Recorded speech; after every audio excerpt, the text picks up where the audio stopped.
our soul. We watch it fall. Now you count to walk on. Come on, set your light through. Just set your light through before we're only whispers in the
Will you follow me when the sky starts to change?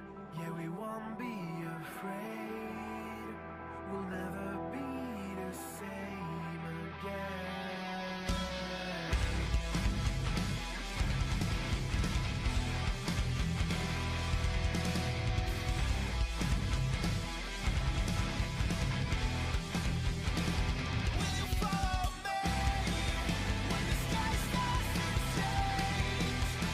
we won't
Hello, all you weebs, and welcome to Grappling with, the show that brings you the hottest wrestling news and highlights from the steamy kitchens of NXT to the gritty, fast-paced action of AEW. We talk about it all and give you a big discussion piece to truly satisfy that hunger of wrestling content. We're brought to you by Animal We Studios and hosted by your Weebs of the Ring. We're going to stomp a mud hole into the week and get right into the action. Welcome, everybody, to Grappling with the Week, the show that gives you all of the wonderful news and highlights of the week when it comes to professional wrestling. So all of our returning viewers, watchers, listeners, welcome. Hopefully you guys have had a good day and a good week. We're almost here to the weekend. We've got SmackDown tomorrow. No big wrestling shows to my knowledge this weekend, so Yes. we're at least off for another week until Money in the Bank next weekend. Yes, Money in the Bank. We're back for next weekend. By the way, Yeah. Hi guys, it's your boy, the legendary Human the Typhoon, but also you can know me as the visionary, legendary Vash. And you know, it's nice to be here on Grappling the Week. It's been a while, scheduling, work life, do other activities, but we're here to talk about wrestling, and it's fun. 3 hours. Oh, yeah. Are you excited? 3 hours are not done yet. If you don't know what we're talking about Friday Night SmackDown, not Dynamite or not a AEW 7-hour pay-per-view. We're talking about 3-hour SmackDown with commercials and no picture-to-picture. Look, we'll get into all that here in just a second because do I have some thoughts. But of course, as Vash introduced himself, let me introduce myself for all those new people out there. I of course am your world champion walk-ins here. I've got my AEW title on tonight because hey, AEW had a big show. I mean, yeah, NXT did as well, but AEW's was really good. That's your quick review of that big event that they had. Yeah, man, it was just really good. But yeah, we're gonna digest everything going on. What you got, Vash? I was gonna ask you that. Were you gonna kind of not saying break it down, but were you gonna like kind of give a mini review of all Double or Nothing during the AEW segment? Because I feel like I had a few comments on it, so I was like, we could Probably literally not, briefly, but I mean, like skim probably over not. it. Yeah, like if you wanted to give like your couple comments with it, then that's totally fine. Yeah, because I'm sure we don't gotta talk about the 8-hour or 9-hour pay-per-view, so like we could just simply briefly skim over it. Well, like, cause that's the other thing. I also had to kind of go back and watch a couple of matches that I kind of cared more about than some of the others. So there was also that. But yeah, we'll talk about AEW later on because, of course, we always got to start off, besides our introductions, we always start our big old shows here with the greater wrestling media. This is a segment that is used for highlighting any indie promotions we might have gone to, news we wanted to discuss, interesting documentaries or interviews from the week, and anything else in the grand scheme of professional wrestling in the world. And of course, as always, we got to start with our injury corner here just to kind of give any updates that we saw throughout the week or any new things that came up. And a lot of things kind of came up this week.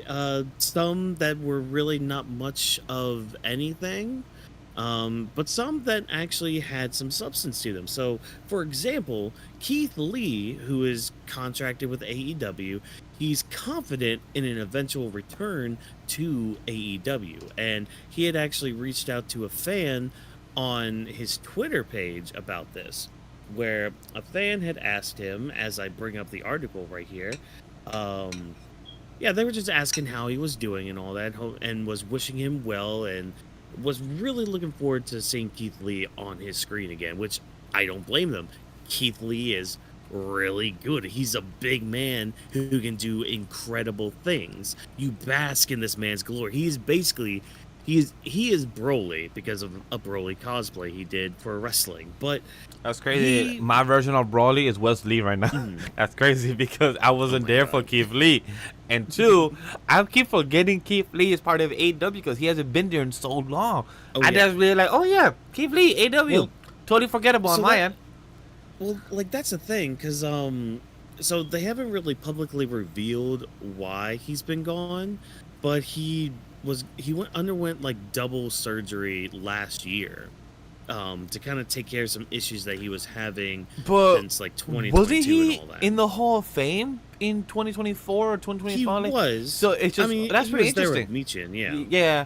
Yeah, Mhm. there are married or they're a couple. Forgot which either Yeah. way, vice versa. But makes sense because you know how Mhm. companies like to be like you know tribalism. People like to feel like, oh, how's Keith Lee in AEW, but he appeared in WWE Hall of Fame. Like he used to work there, and his wife works there now, so it makes Yeah. sense.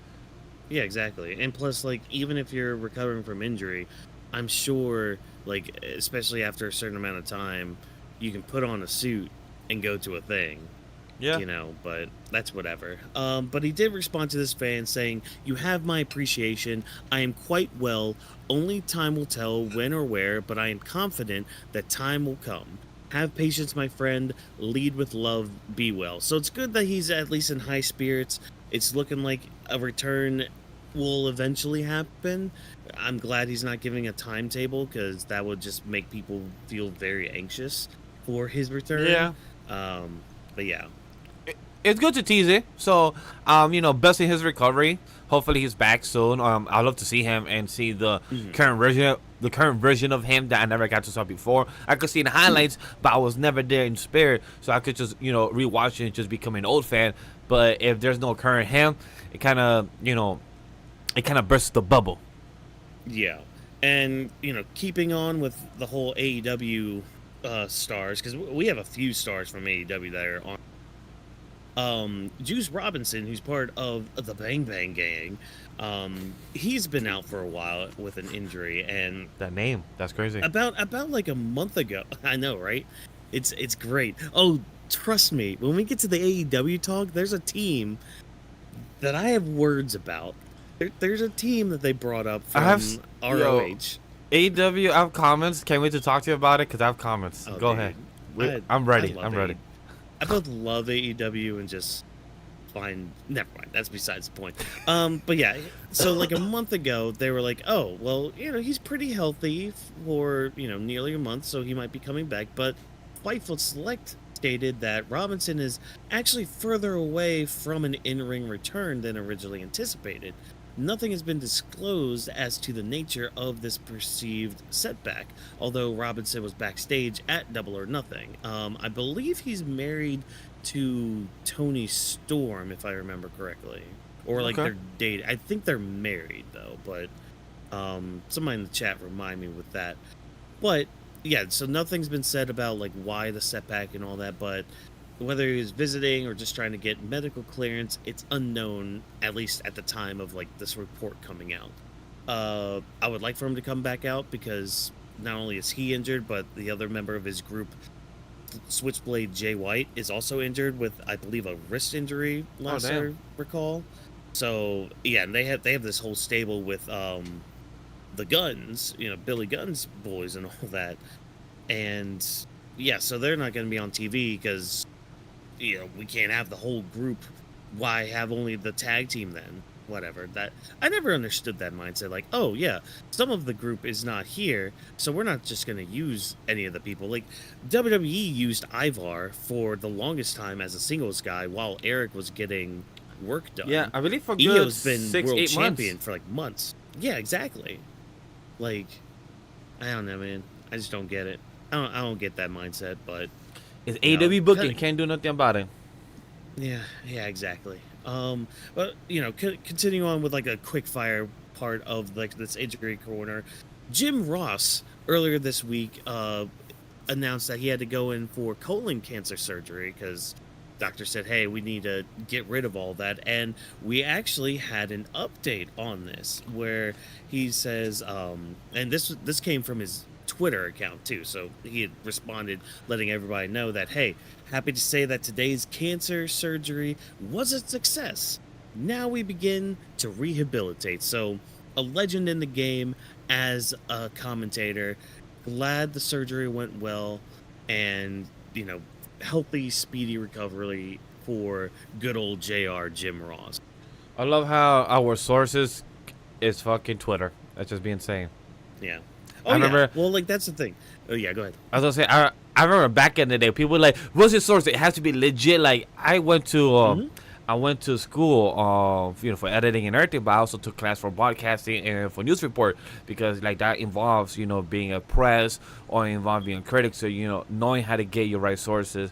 So always the teachers at the time, professor, told me like you gotta go to the right website, the New York Times.org. You can't use social media because they have false news. And nowadays we use social media as our source to get, because they're so faster. Instead of waiting for someone to write a full article, you could at least grab the the quick snippet. Yeah. Well, what's really interesting is because so this was about maybe like 12 years ago ish. Oh god, it might have been 13 years ago, but whatever, that's besides the point. When I was in college, oh my gosh, that's even worse to say. But I took a philosophy class, and the teacher actually let us use sources from like Twitter and all that. They were like, yeah, just cite your source with it by, using their ad, or if you have your URL or anything, just have it in the paper. That way, like in your list of sources, so I can go and check it and all that. And that was really cool because like I had never had a teacher like allow us to use social media, because a lot of the time they were just like, well, a lot of the time they were like, yeah, don't use Wikipedia, blah blah blah, which you really shouldn't. To an extent, Nope. Like Wikipedia is good to like get resources from. Yes, and then use that resource to find and confirm those resources that are correct. Exactly. And trust me, you don't want to end up like my one friend who did a deep dive regarding Splash Mountain, finding multiple articles that were wrong in what they were trying to say on the Wikipedia, and the whole iceberg just grew from there. But if you want to know more about that, check out Trevor Tyer's video on Splash Mountain. Damn. It's actually really good. But chat, I was gonna say, I'm glad you enjoyed the little side tangent of us feeling old and talking about our source and how you can confirm them. Exactly. So we're gonna continue on with our injury corner here, because we had an update on Asuka. God, I have missed Asuka so much. She's one of my girls, one of my all-time girls. But we do have an update on Asuka amid her lengthy WWE absence, because she was supposed to be returning like throughout the year. There were reports coming out. Oh, Asuka's returning. Blah blah blah. And blah, plus, girl had a stalker too, so girl was dealing with personal life. So a lot of things was going on around her with her injury, her healing. So makes sense. Also carries in like a lot of people was waiting for her. Girls were going to the gym. So a lot of back things was going on. So I'm glad that we have a report knowing that she's gonna be coming back, because they said that they had big plans for her for the for WrestleMania 41, which I wonder what that was. I'm curious to see if we're gonna see it in the Netflix TV show that's coming out next month, which is insane. Oh yeah. We should review that. Coverage on that. We should review that as a review separate that. video. And like, oh my will. god. Imagine if we do reactions for that shit. Very tempting. Let us know, chat, if you want that.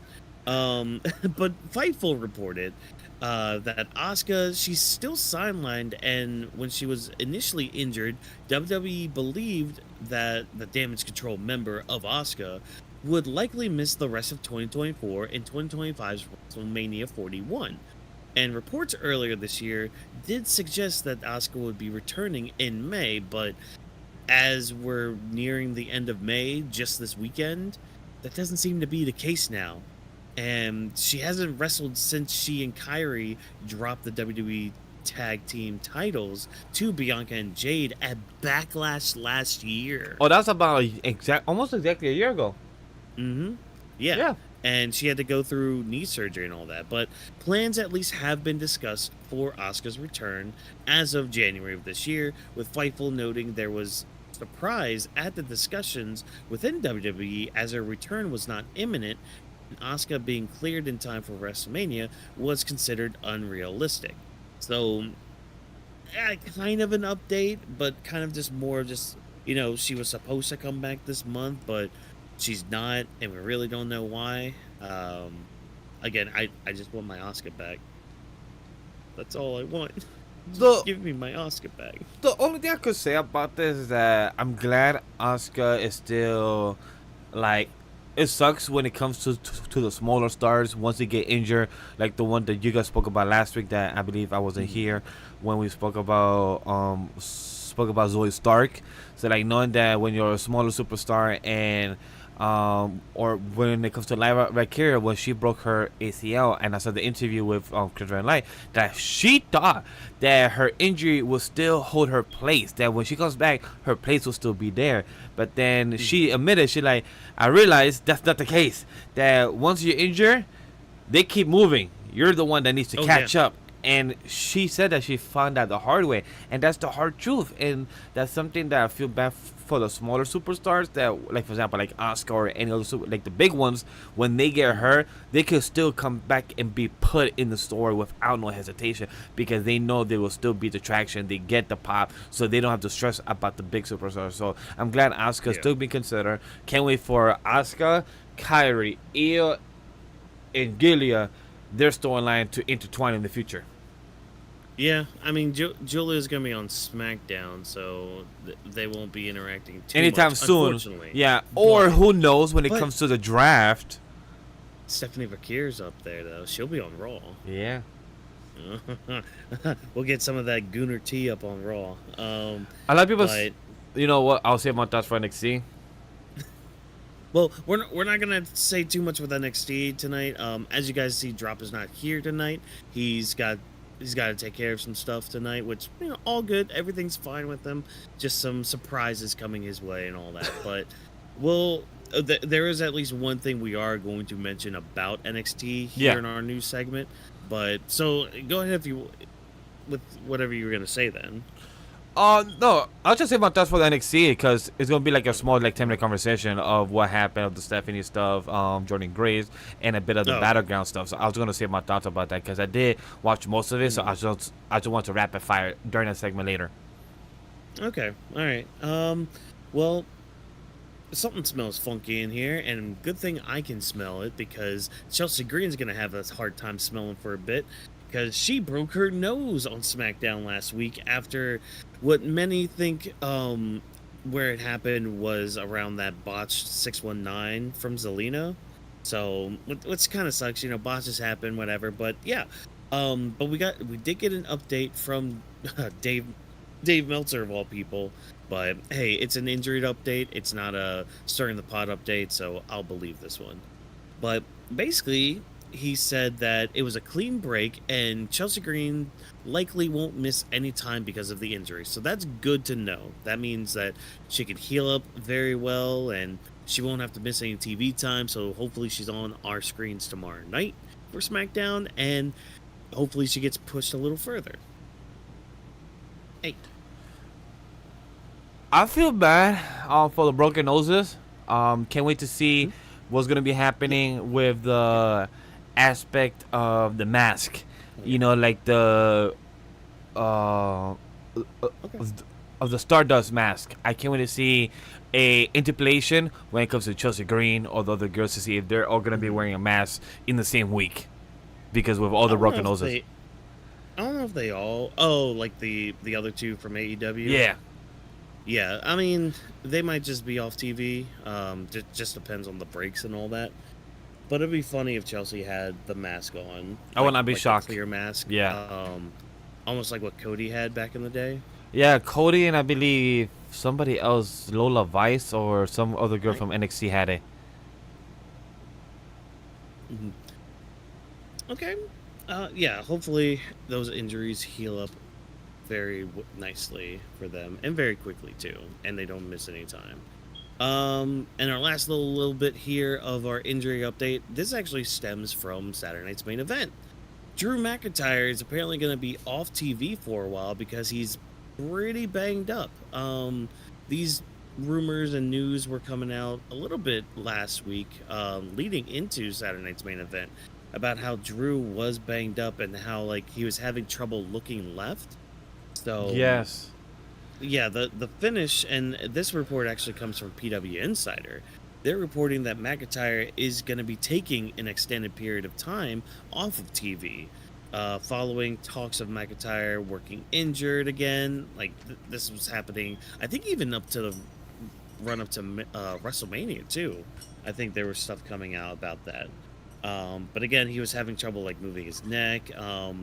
And despite McIntyre lining up big Hollywood roles and all that, this break from the road is purely personal time off and to heal up from any injuries that have been hampering him recently rather than film for a movie. So good. Take a break, take a time off, heal up, rest up, do well, do your movies, get your movie roles and all that. But I'm gonna miss you, Drew. You're one of the highlights on a 3-hour SmackDown that makes it go faster and actually makes it entertaining. I'm gonna miss Watkins trying to do his Scottish accent. Oh, I'm still gonna do it. I'll still do it. I'll still do it. Hey, watch out, Sydney. Watch out. No. But it sucks for Drew in that part. I do agree. Mm-hmm. He could take the opportunity, do some acting roles. Be careful on doing your own stunts because that being careful just because you're a wrestler and do your own type of performance don't mean that right now you're injured. Don't act more injured to your own injury. But best of luck in your health because Drew, you deserve this. You literally have been doing this since almost a year and a half straight with CM Punk, with the Bloodline straight. So you deserve what you've been putting out, and we thank you as fans. Thank you. Oh yeah. But that ends our injury corner. We're gonna go right now to contract negotiations. These are all like whenever contracts come up or people get signed or anything. The only thing I really have from that is just like an update with Gabe Kidd, who is a star from New Japan Pro Wrestling, and he's been working AEW for the past couple weeks, but he's still not signed to the company. We learned this from Sean Rossap of Fightful Select, who went on, well, actually, they just, he had an interview with Gabe Kidd, which was in character, which these interviews can kind of be fun, especially if you know they are doing them in character. But yes. Kidd recently, during this in-character interview, says the following, regarding being signed to AEW. Yeah, quote unquote. Flip no. Fuck no. Not a chance, not a prayer. I'm not an AEW guy. You think I'm going to go out there and profess how I feel about New Japan and say all this stuff about AEW and then sign a contract with them 6 months later? Am I a dickhead? I didn't know how I was gonna censor that one. I'm not a flipping idiot. People think I'm stupid, and that's far from it. I'm smarter than all these duckers. I'm one step ahead, always, Kidd said. Yeah, I mean, again, like, AEW's done this before where, like, they'll have some New Japan people come in and wrestle and all that, and they won't be under contract, or there's also something that AEW has where it's like a it's an appearance basis, like, we'll use you every so often, or like if you want to be part of the show, like here and here. So I know they run contracts like that too. I'll say this. I mean, I'm not aware of Gabe the Kid too much. I've seen him around some clips online on the Twitter, on the social media, but it's hilarious. As you said, when characters stay in characters in interviews, the most funny, hilarious one is when MJF or when Grayson Waller, when they're still in character of being the type of dickheads they are. Like for example, quick side comment that's related to characters that plays to characters on screen still. Dominic got a phone call by a fan because Austin Theory was out doing some type of press or some type of babyface stuff, and a fan of his that they taking a picture with had a Dominic shirt, and he literally just FaceTime Dominic and everything. Like, yeah, they're breaking kayfabe and everything, but it's the fun part. Like, it shows the character still, and Austin is over still, no matter what. Yeah. Oh man, but we're gonna go on now to some news segments, some highlights from certain interviews and podcasts, starting with this one that came from Stephanie McMahon's new little podcast or no, this is from the show, Stephanie's Places. Yes.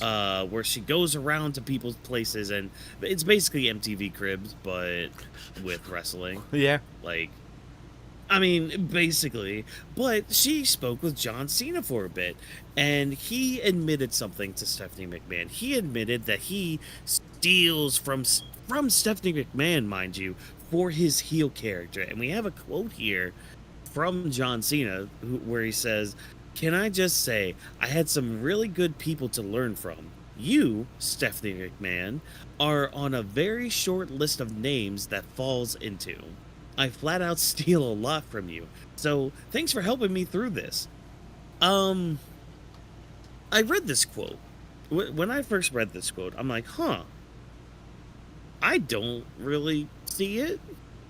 But then, like, I kind of started thinking about it more and kind of sat with it. I'm like, okay, maybe like in certain ways that he says things, or like maybe it's like the tone of his voice that he's kind of taking from her. But even still, it's like, I feel like it's a stretch. I don't really notice much of the Stephanie influence. The way I see it kind of gives me a flashback of how Stephanie was kind of lying to her father in kayfabe in the storyline of WWE on when Stephanie was doing storylines with her dad, and then Stephanie and I believe her brother, I forgot her brother, what's his name, Shane.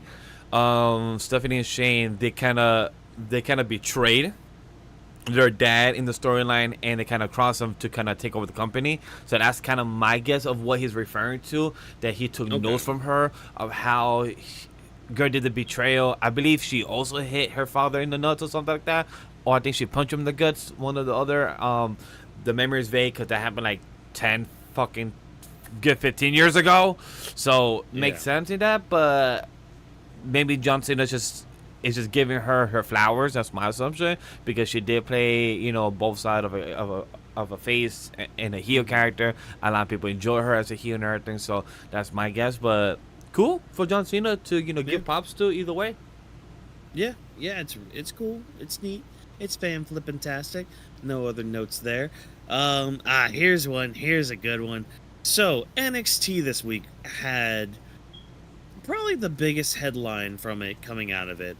The fact that Stephanie Vaquer dropped her NXT title to none other than JCJ. Now, I'm not the big NXT guy. That's more of Drop's part in all of this. Yeah. But I catch things every so often, I'm about to say, it's Drop and then me and then you, like for NXT. Yeah, exactly.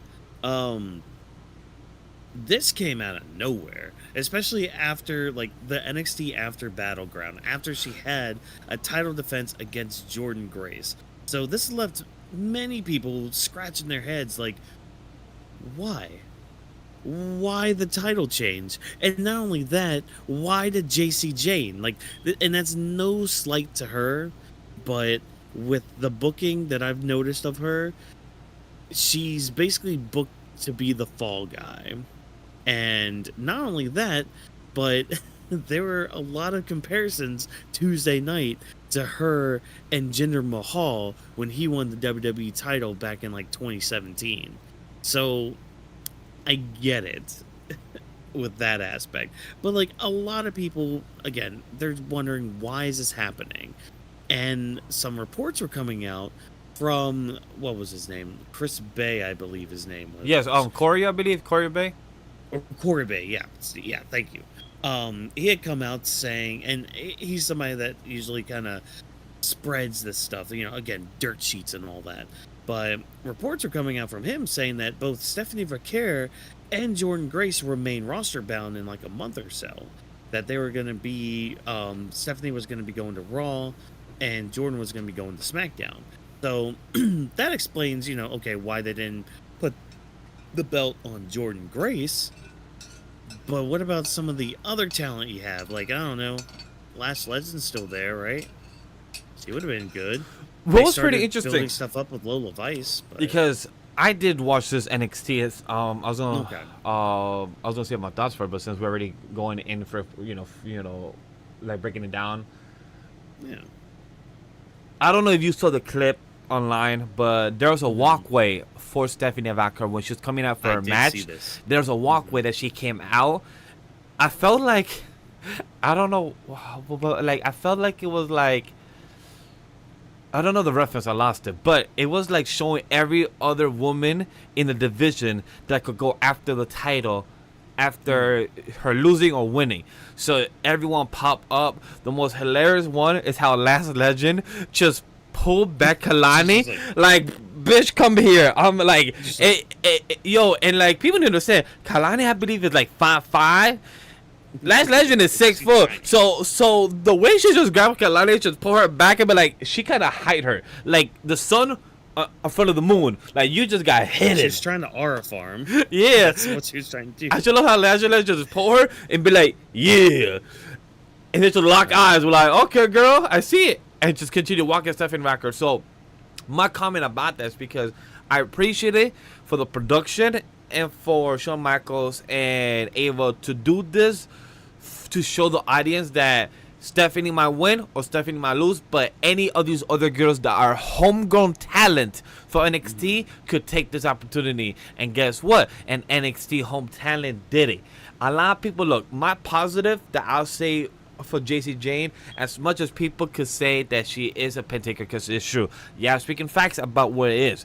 But you have to remember, think that Shawn Michaels and Triple H are trying to like grow their NXT talent. Some succeed, some fail, as we have seen over the years. That some of the superstars that we enjoy watching gets released when we be like, oh, if they got given opportunity, we could have seen them do more.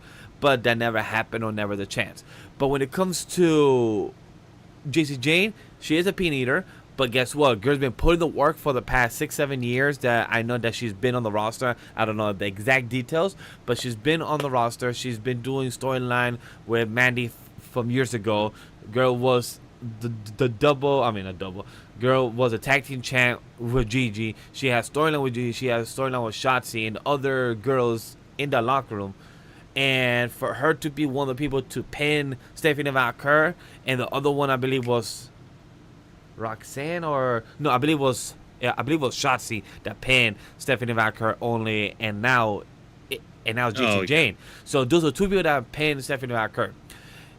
Either Shawn Michaels believes that girl could do something, or she's trying to give her the chance. That's my hope. That, hey, you've been putting the work, you've been doing what you're doing. Now let's see if people could be behind you, because hey, she could be a transitional champion where girl could lose it next week, or losing 4 weeks, or like what happened to Indy, where it sucks that for Indy she was champion for 2-3 weeks and got called up, but she had an injury at the time. She could do nothing about it. It was just bad timing on her end. She couldn't control that. But for JC Jane, let's see what she could do. Best of luck. That's all I got for her. And for Stephanie Vaquer going to Raw, great. Raw needs star power. It's starting to feel like whole women's division needs it. Yeah, like the whole woman division needs it. They need main title people for the world title, and they need people for the IC title, because we don't have no fucking mid-carders, because everyone seems like they're going for the main title. They're like, hey, can we have the split part? There's a reason we made it. There's a reason we've been asking for it. But then released like 4 other people. But hey, that's a whole different comment that we already had before. For SmackDown, for Jordynne Grace, it was a right choice. Jordynne Grace going to SmackDown. Good choice for her. We cannot wait to see Jordynne Grace and Jade Cargill, where we saw a glimpse of it from the Royal Rumble. Jordynne Grace and Bianca, Jordynne Grace and the other superstars we cannot wait to see. But the one thing that sucks, that I know a lot of fans was asking, sucks that Jordynne Grace did not get an NXT run. But guess what, chat? It could happen still down the line, because guess what? Becky Lynch and a few of the superstars have gone back down just to get that title off the checklist, and then boom. So Jordynne Grace could come back down still in the future. She's still in a good age, and she's still working hard and doing what she's doing. So I believe it could still happen at the end of the day.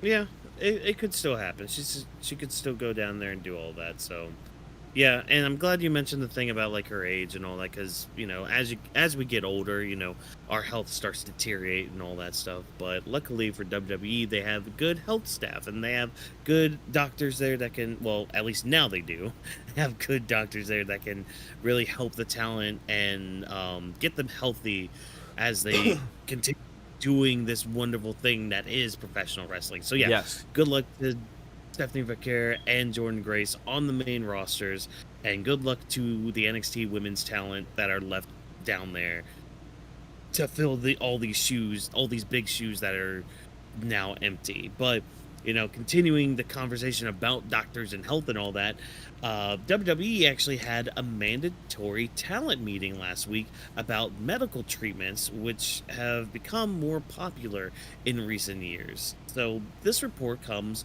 kind of from both Fightful and PW Insider. Again, this is one of those instances where like these reports were coming out the wazoo from almost everybody, but they reported that the talent meeting was held over Zoom and it was involving WWE's medical staff, and it was designed to educate the roster on new medical treatments, in particular stem cell treatments and PRP injections. So we keep hearing, about the stem cell things, and that's with like a lot of these guys with like their neck injuries. So I believe Eric was one of them that went through the stem cell treatment. Rey Mysterio is like the biggest name that comes to mind when it comes like these stem cell treatments. Like that's why when they came back, they were moving so quick, and they were like, it's almost like they never lost a step coming back, and like they were coming back from these injuries that could set you back quite a bit. But yeah, so they held this meeting to kind of educate the talent on what these treatments were to do, and they didn't. Apparently, WWE did not endorse the treatments during the meeting, but again, just educating the talent on the medical consensus to help them evaluate options for recovery from any injuries. Talent noted to Fightful they found the meeting enlightening. Because that's the thing, like, when you talk about stem cells, it kind of gets to a very hot topic with some people with, oh, well, you're using what used to be a life to benefit your own life and all that. Like, there's some people that take a moral issues with all that, but I'm glad to see that WWE at least took the time to educate their talent, to be like, hey, guys, again, we're not pushing this or anything, but just letting you know that the option's there, and this is how it can benefit you. It kind of feels like a brochure, like hey Yeah, guys, kind of. here's a little pamphlet. Here's what we could offer. Here's what's on the table. Here is the BOGO 545. Here's the deal, etc., etc. So that's what I felt like. Feels good and healthy. That's what I got. Like, that's positive to tell that to your team, to the people that work for you, the 400 people that works under you, because it is like a 500 and something company of employees, and for you to kind of tell them like, hey, this is what's going on. Be safe. This is what we can offer. We fight with our bodies. You guys fight for entertainment. This is something that's evolving. This is example A, example B. So it kind of helps. Yeah. Yep. I agree, but thank God you're positive, because this next one is very, very negative. I want to read his quote. And okay, you can read the quote. I'll lead you in with it. So basically, with this, Nic Nemeth got to talk with Tom Campbell with Cultaholic in a very exclusive interview, and I'm taking this as in character, so in kayfabe and all that, which. When you see what's said, yeah, it makes sense why it might be in kayfabe and all that. But Nic Nemeth was really pissed off at Joe Hendry for losing the TNA World Championship to Trick Williams. We might have to bring back Wrestler's Court, he says. But Vash, go ahead, please. Give me the full quote on what Nic Nemeth said about Joe Hendry dropping the TNA World title. I'm really pissed off that someone from TNA lost our world title. Someone who doesn't work for us. If we're going to applaud him for doing everything that he's done and his grassroots following, or in having everyone cheer for him and coming through and even beating me at one point. I said the next day on Impact, hey man, you beat me, you deserve applause for that, and he's brought eyes to TNA. But if we're calling out all the good things, it's only fair that we call out the bad. I don't think he, Joe Hendry, should be represented as the world champion for TNA, because no matter how much good he's done, he lost a world title to someone who doesn't work for us. I think we might have to bring back wrestling court or having someone pulling him aside at work next week, and we might have to call a team meeting. And I mean that in all seriousness. What a cool thing that all these different companies are working together. I think that's great for wrestling fans. I think that's great for us. I think that's great for WWE, NXT, AAA, everybody. You name it. But if we're going to call out the good things, call out the bad. And TNA got lost the world title to somebody else. Yeah. I can kind of get the. I try my best to like bring my inner Dolph Ziggler, like Nic Nemeth. I didn't try to do a person, but I tried to bring that. No, you did a good job with it. This kind of screams kayfabe to me, because I believe they were having a program anyways, or like they had a program, so makes sense. You know, kind of keep telling the story of like, oh, Joe Hendry, you failed TNA kind of thing. So. Which was bound to happen because it makes sense in the story, as you mentioned. It makes sense when it comes to the character of Joe Hendry. He's been building off, and Nic Nemeth is now under Busted Radio, and he's like playing character, as you said. Makes sense because people were gonna bring this up, like, how do you have TNA title on a different PLE and a different company, but we're losing a title to somebody who works for us? It was bound to happen. The storyline was gonna come forward, and they definitely planned it. They knew the outcome. They knew what type of decision, if they did this, what it will occur. But I want to ask you, because we could talk more about this during NXT, you know, a bit of background and everything. But did you feel this was the right choice to actually give this to Trick Williams, even though this might next go to, you know, Mike Santana, because he is well deserved? But do you think that Joe Hendry like actually losing it? Because I feel like it's a milestone. But do you feel like this contract, because I've seen the complaints that a lot of people are saying that TNA has been more on the losing end for this contract more than WWE. They're getting a lot more of the superstars. They're getting a lot more traction with TNA. But then TNA is just getting a bit of the bare minimum of the big superstars from NXT. See, they got tricked now. But how do you feel about that? That's the thing. I don't really feel like that's much of the case. Because here's the thing, it's kind of hard to watch TNA. For example, I don't even know where people watch TNA right now. So there's that little caveat. On Thriller or some app, and illegally. There it is right there. So like, you literally just said some app. You know, not like Netflix or Hulu. You said some app, which means it's a little tough to really watch it live if you want to. And with this whole stuff with like, so with that being said, them working with WWE is only benefiting TNA, you know, because they also have their own subscription plan too, which, if I recall, like just a few months ago, I believe we had talked about it too on here. Their subscription rates went way up because of some of the stuff they were doing with WWE, you know. And I mean, at the beginning they were sending over people like like Charlie Dempsey and all that, who were like very lower on the card. The subscription for annually for TNA subscription plan, you it's $159 a year, and it's $10 a month. You get every live PoE event, every new episode of TNA Impact and Explosion, every digital exclusive podcast and behind the scenes video in the history of TNA from the very beginning, all for one annual subscription. Yeah, but I mean, just like what Nic Nemeth said, everyone's benefiting from this. The wrestlers, the fans, the companies, everyone's benefiting from it. So no matter what as long as they don't like gut TNA and like destroy everything that it's about, which I don't feel like they have been, then it's fine. You know, just chill out, everybody. It's fine. I promise you, it's okay. You know? But what's not okay is cursing. You don't want to curse. Don't say fuck. Don't say shit. Don't say damn. This is so stupid. Especially when you're at a WWE show. Now, again, just look at the source first and take it with like a truckload of salt. considering the source. So, sorry, I was just thinking of the source.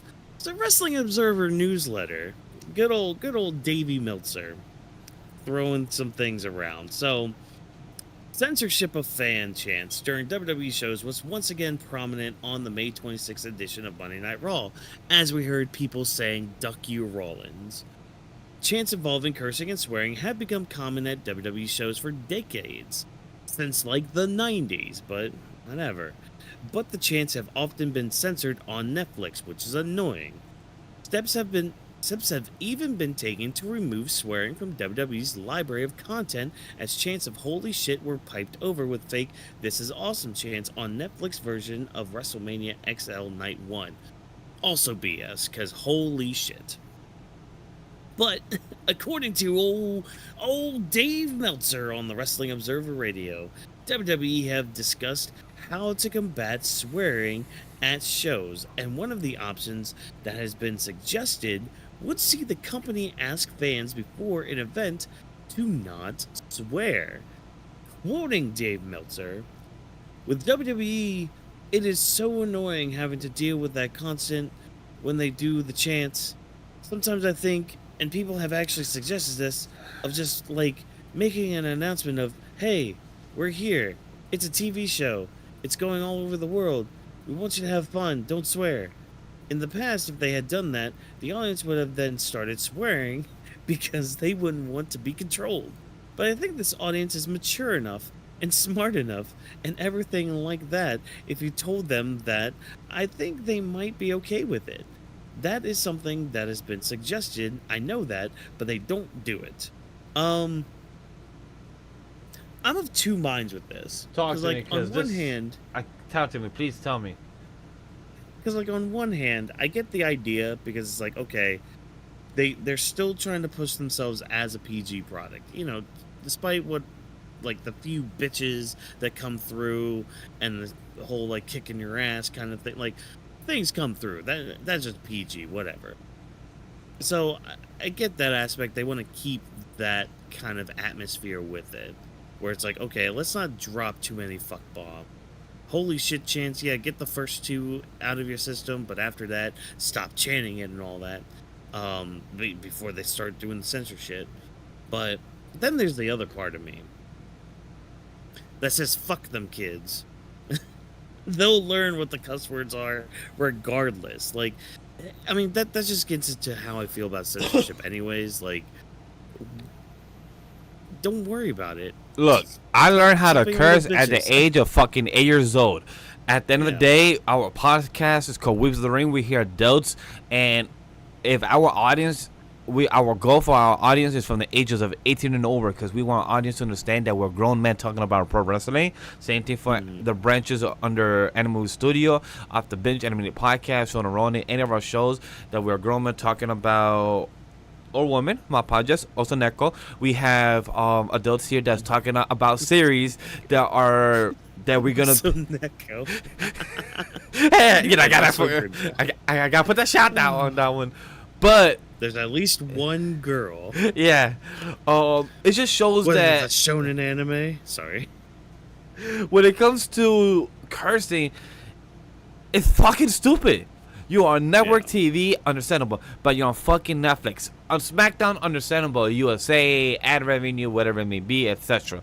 But when it comes to Netflix, when it comes to your product that is literally a pro wrestling, has literally been a carnival, where there's literally been for the past 40-something years, that audience expresses how they feel.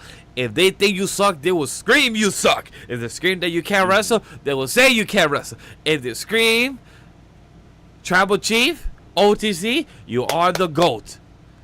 If they scream we want Cody, means you are the GOAT. If they scream holy shit, means that it's a great segment that's going on right now, or a great type of spot in the wrestling match. But you're telling me that you're telling the audience, because that's the same type of I believe a report from the same person from NXT saying that in the tapings of NXT, they've been telling the audience there, and that if they don't obey, they've been told to be kicked out. And when I heard that, I'm like, even if I'm here for free or I pay my ticket, you're telling me that I need to censor my mouth because of some what hype shit. You don't say that to Booker T when he been gooning. He be like But see, Vash, that's funny. That's implied. Implied, correct. That's implied gooning. Yes, it's not being explicit. Say holy shit, fuck them kids. No, yeah, you're right. I don't know. To me, it's just stupid. Like, I don't know. To me, it's just stupid. Like this whole cursing. Like, yo, WWE, we get it. You try to be PG for your marketing, for your ad revenue, to get sponsorship, to get we get it. Snickers, we get it that the camera needs to pan for that 5-10 seconds just to get the ad revenue, just to get the sponsorship and everything. But know your fucking audience, because Triple H, I get it. You say, oh, we don't look over social media. Hey, just shut up and watch. Guess what? Triple H, you've been long enough. Know your audience, because they don't do that. They don't shut up and watch. They shut up and complain, and they shut up and critique, and they're gonna always curse. It is what it is. Exactly. But you know what we're not gonna shut up and watch about? The fact that you guys spoiled something for us that's actually coming out this weekend. So next weekend, Worlds Collide coming. No, this weekend. May 30th. Oh, yes. My fault. Yeah. I thought you was implying Money in good. the Bank. My You're apologies. You know, Triple H. No, you're good. So, Worlds Collide is coming up. That's a big NXT and AAA show that they're putting on and all that. So, it'll be a hype event. And, of course, one of the matches for it is Vikingo versus Chad Gable. And what happened here was everywhere else in the world besides Mexico. Now keep that in mind. Besides Mexico, but everyone else around the world got this image when they were promoting it on Raw with Vikingo having their world title, the AAA Mega title, on him. Now currently AAA's world champion is Alberto Del Rio. And him and Vikingo have a match this coming Saturday on the 31st that's for the belt. And so WWE apparently spoiled the fact that Vikingo may be taking that title off of Del Rio. And again, source Wrestling Observer Radio reported this. And a quote from old Meltsy Boy himself about why this happened and how this happened. Again, this is a why Gamora moment here. And I quote, in Mexico and the Mexican version of Netflix, they had put up a different graphic. And they didn't mention that it was for the title, like Vikingo and Chad Gable's match.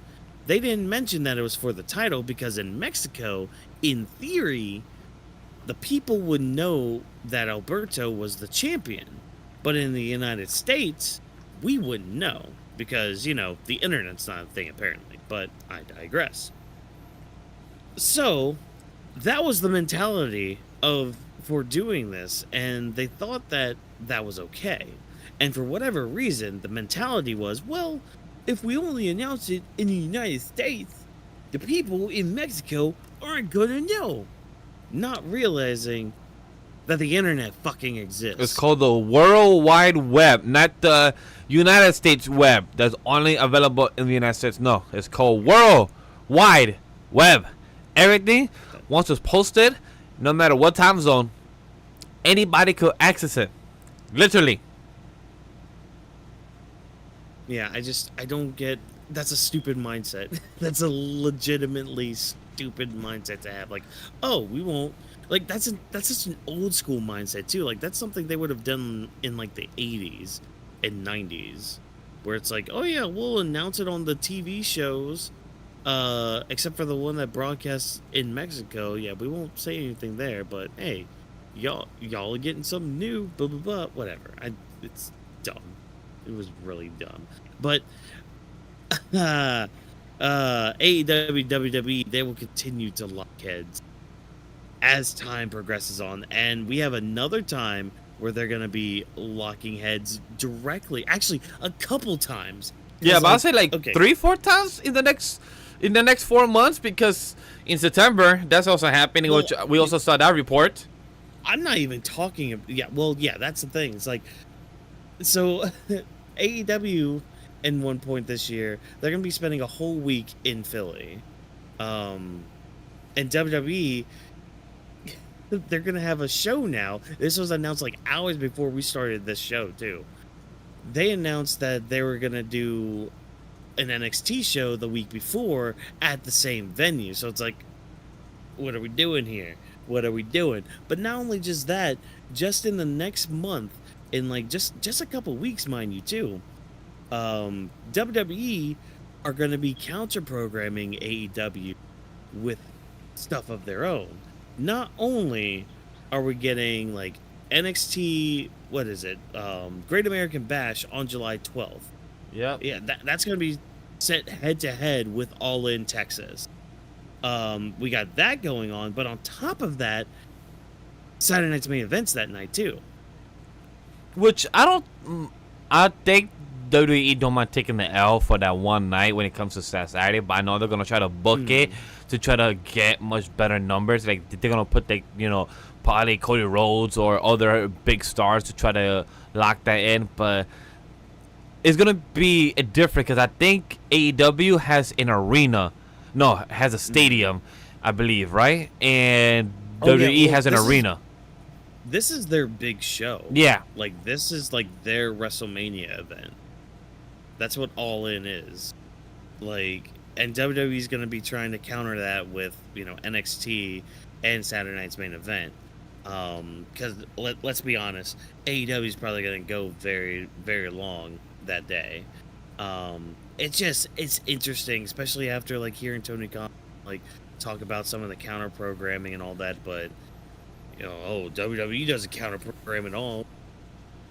Ladies and gentlemen, Exhibit 12. Trust me, guys, they didn't announce Evolution or Saturday Night Main Event until literally this past weekend, so they was waiting for the right opportunity, the right time. Mm-hmm. Well, see, that's why and that kind of harkens to the theory of like, okay, this is kind of why AEW don't really announce their shows too far in advance for this exact reason. Because WWE will just swoop in and be like, oh, we're actually doing this special NXT now in DC called Capital Punishment. Blah, blah, blah. I couldn't think of a different match. Sorry, folks. He tried. Had to go with an oldie. He tried. But like what Walkouts was referencing is that at the 823 or the 2300 arena from ECW is going to be used very soon in August. Again. For one night, just because, guess what? AEW is going to be using it for almost a whole month in September. But guess what? WWE did not like that. They said, you know what? Before they use it, let's use it the week before so they can have our sloppy seconds after. Gotta love those sloppy seconds. Anywho, so this brings us now to our final news segment. That's a crazy transition. Also, ladies and gentlemen, it's our hot topic of the evening. That's right. We're going to be talking about very long shows and very long pay-per-views. So our hot topic, as always, is our bigger discussion piece for the episode, where we dive just a little deeper into a news piece or a PLE/pay-per-view from a show outside or inside of the main roster of WWE, or topical discussion on the overall direction of a company, talent situation, whatever have you, whatever might be happening. And this week, the biggest topic has been pay-per-views length. And this stems from a report, again, Wrestling Observer Live, but this at least came from Brian Alvarez, which, okay, fine, cool, neat, whatever. But there's a belief within AEW is that their pay-per-views are too long. And according to this report, and I quote, I spent the whole day talking to all sorts of people in AEW, and I will say with one exception, because if I say everybody, then but it was actually everybody. Every single person was like, these shows are too long. We all know it. They should end before midnight on the East Coast. Like every single person in that company that I talked to, except Tony, because I didn't talk to him because, of course, he doesn't think they're too long. Yeah, of course. Every single person there's like, they are too long. He just does it. We can't stop it. There's nothing that can be done. I hear from fans, yeah, we had to leave the show early. We've got kids. The shows are too long. Everybody knows it except Tony and his small handful of the sickos that would watch the shows if they were 9 hours. And this stems on the perfect day, the perfect opportunity for us to be talking about all this, when, again, just a couple hours before we went live here, it was announced, and this came from a WrestleVotes report, that SmackDown is going to be staying 3 hours long. Originally, the show was agreed upon to move back 2 hours beginning, because Watkins has been hyping this up since, I believe, March or February. He's like, guys, you can literally go back to any of the Grappling or any of the SmackDown show and say, oh, I can't wait for June. Oh, I can't wait for June. And then I saw this report saying that in June, but USA Network has been happy with the performance of the show numbers wise with the additional third hour.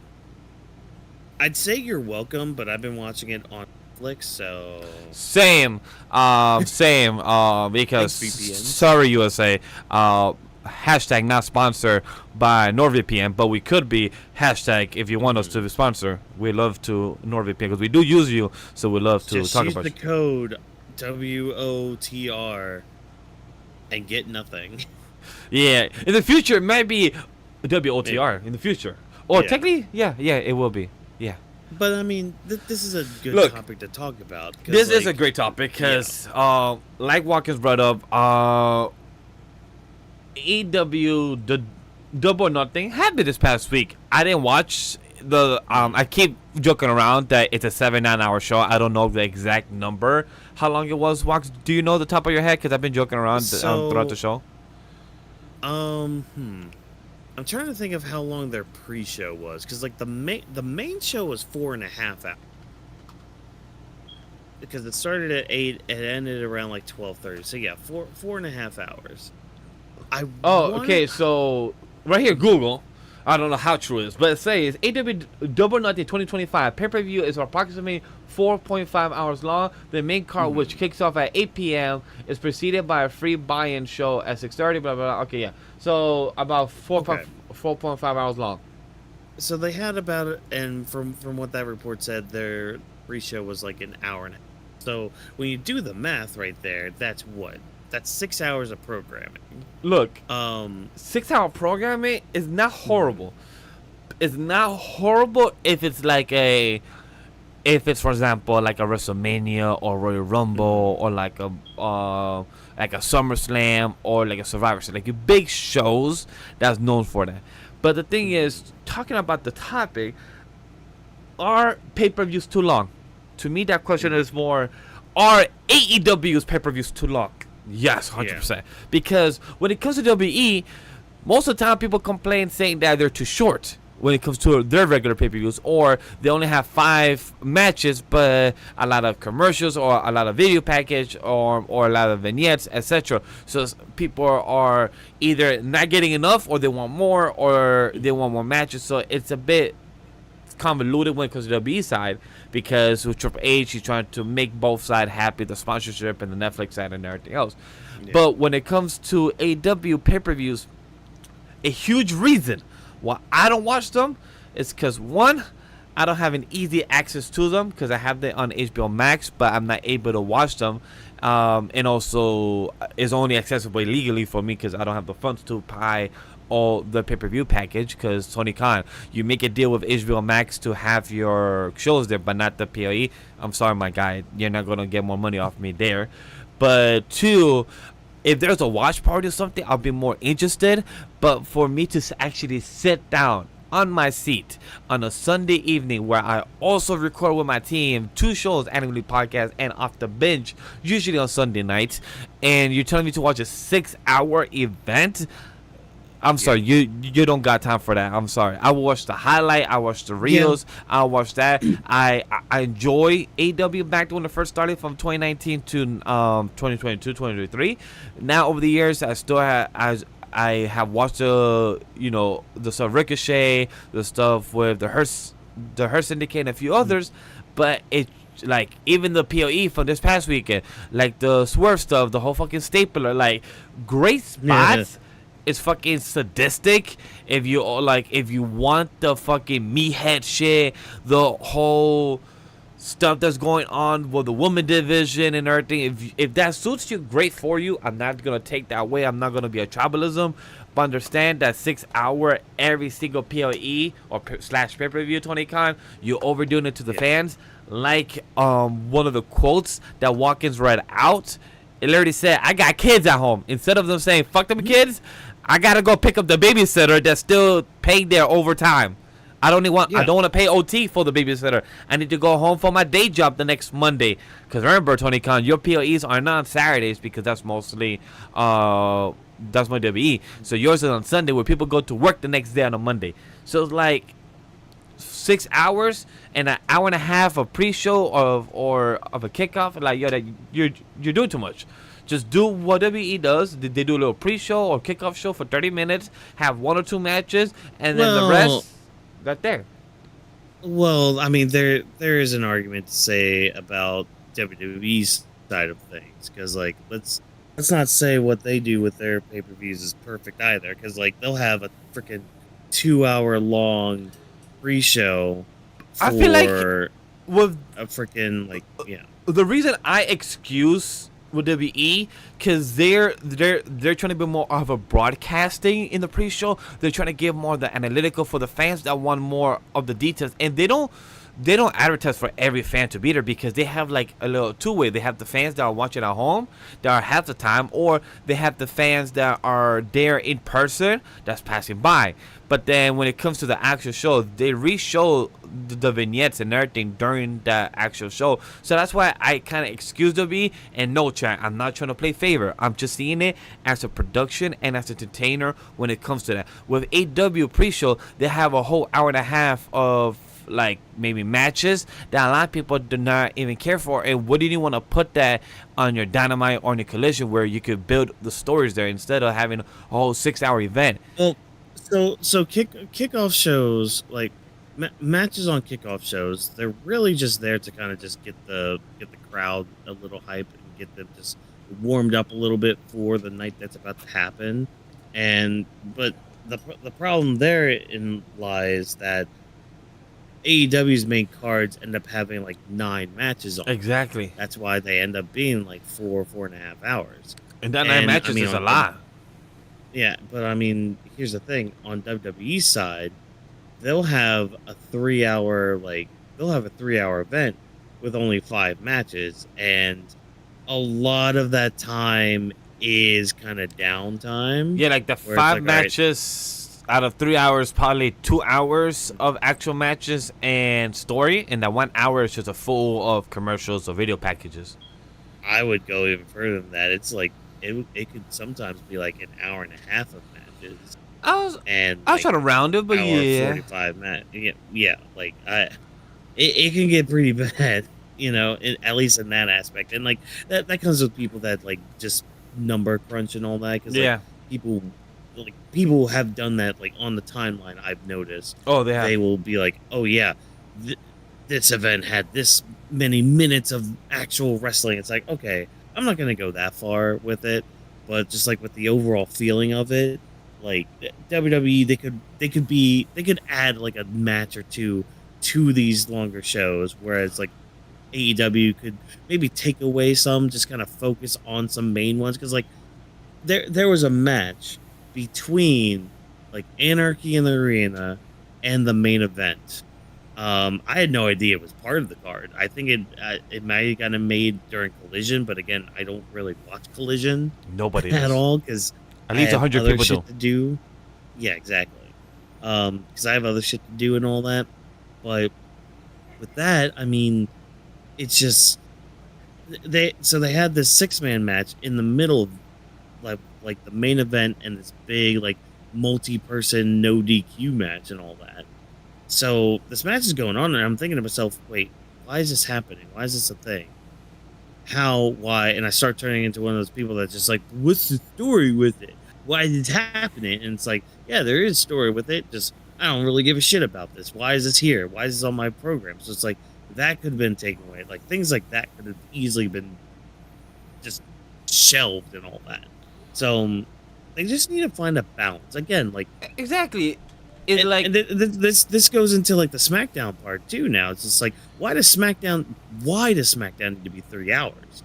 It does not need to be 3 hours. That last hour is, I mean, okay, no, not the last hour. It's more like the middle. the middle. Is that is the 9 to 10 o'clock? Sometimes it feels like filler because we have always the main event. Like usually things start to pick up around the 9:50 to the 11 o'clock hour. Like things right there still pick up.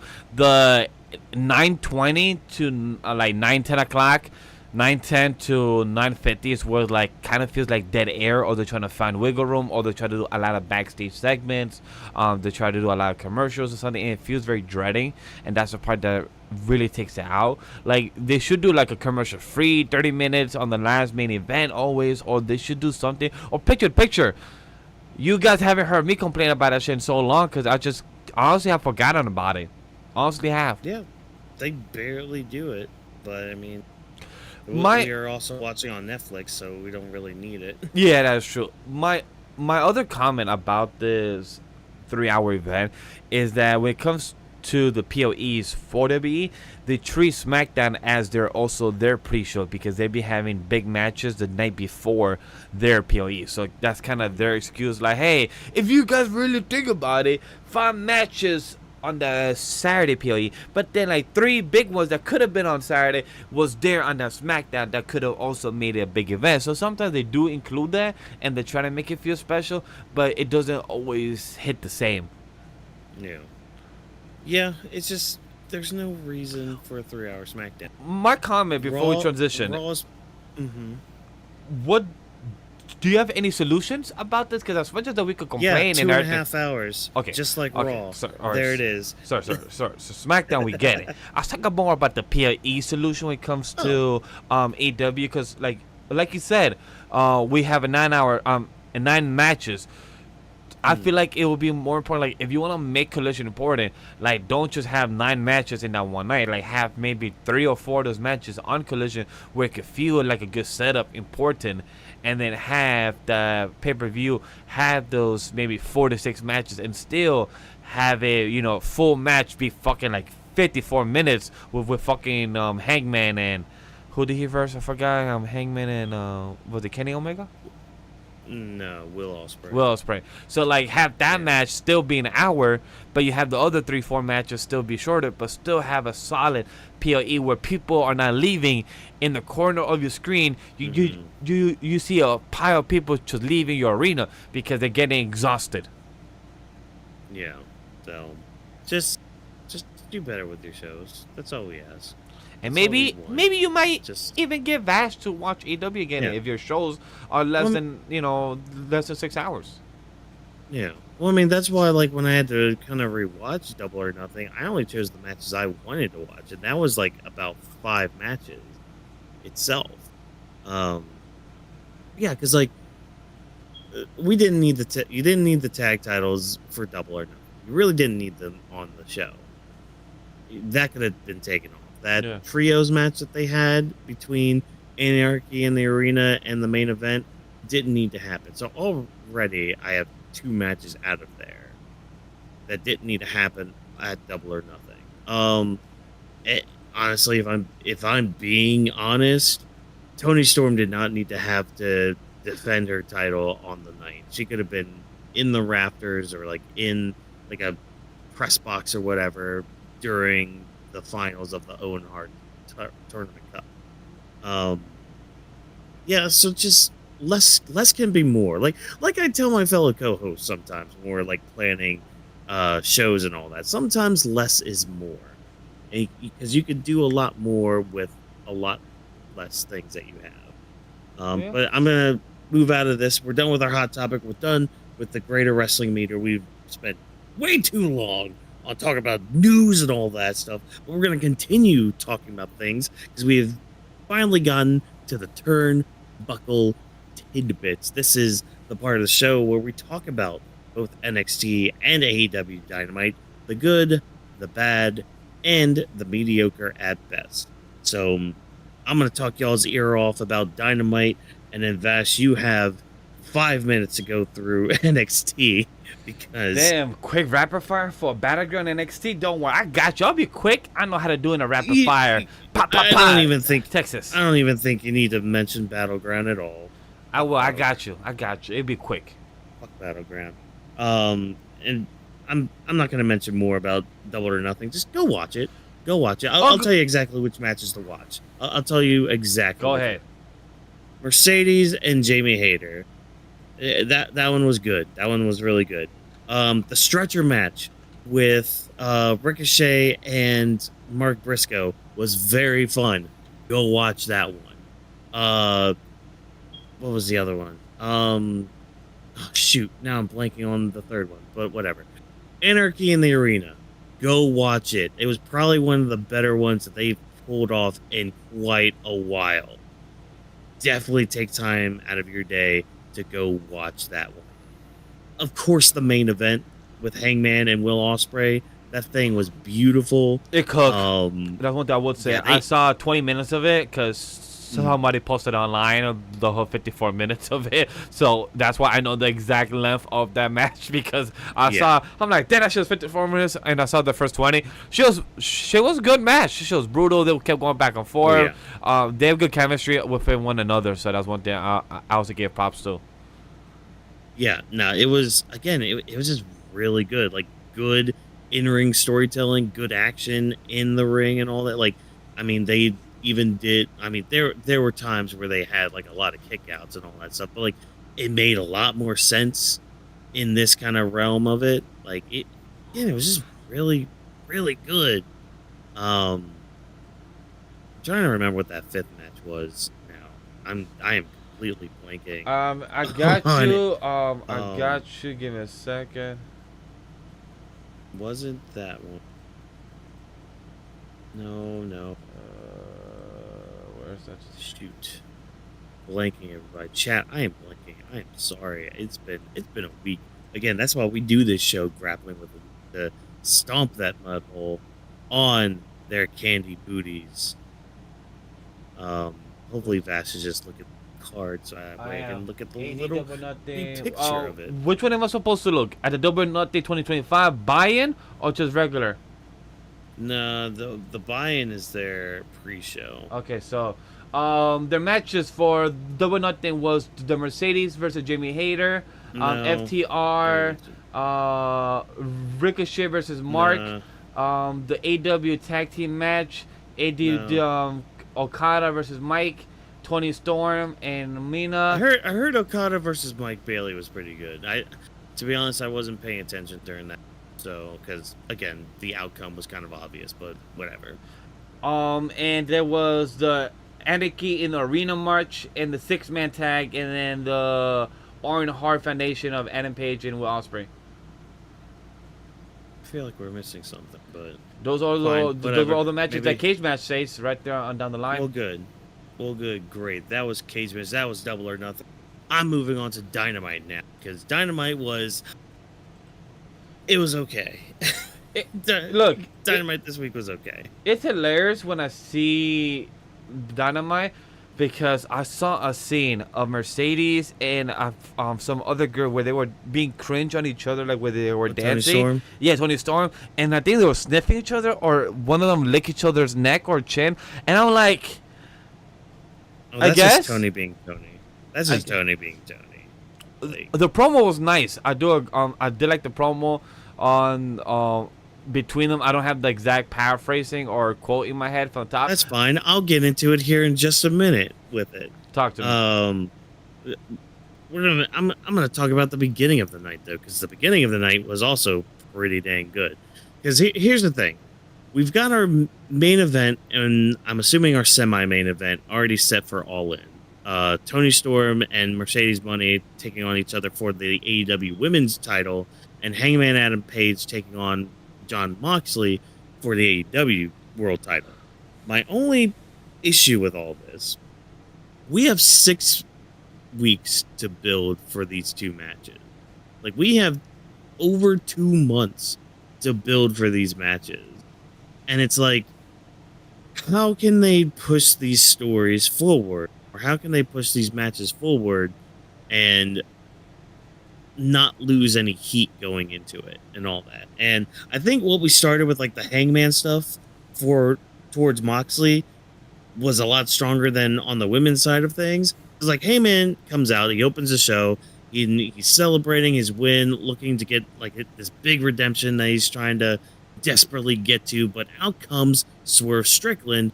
They both have this big old history. They had like this horrible blood feud last year. I don't know if you remember us talking about this, like me and Drop talking about this match, about like the syringe in the cheek. Like it was this match and that feud. Oh yes. Yeah. Oh, yes. Where Hangman like burned down the house. Swerve's house. Yes. Yeah. So yeah, these 2 guys despise each other, and like when Swerve was screwed out of the AEW World title when he faced Moxley like a month or 2 ago, when the Bucks came back, they had said, "You're welcome, Hangman Adam Page." And so Swerve wanted some answers from Page, like, "Hey, did you tell them to do this?" And Hangman's just like, "All right, listen here, you idiot." Literally, he calls him a dumbass. He's just like, "If I was gonna cost you the title, I would have done it to your face." And Hangman even mentions, and he answers the question that a lot of people had, because there was a point in that match when Hangman came out while the ref was down.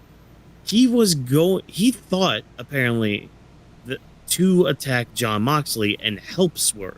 And Hangman admits that. And that's been the question that people were having even going into the event. Like, okay, is Hangman going to help Swerve? Is he going to put all that aside to help his mortal enemy win the grand title?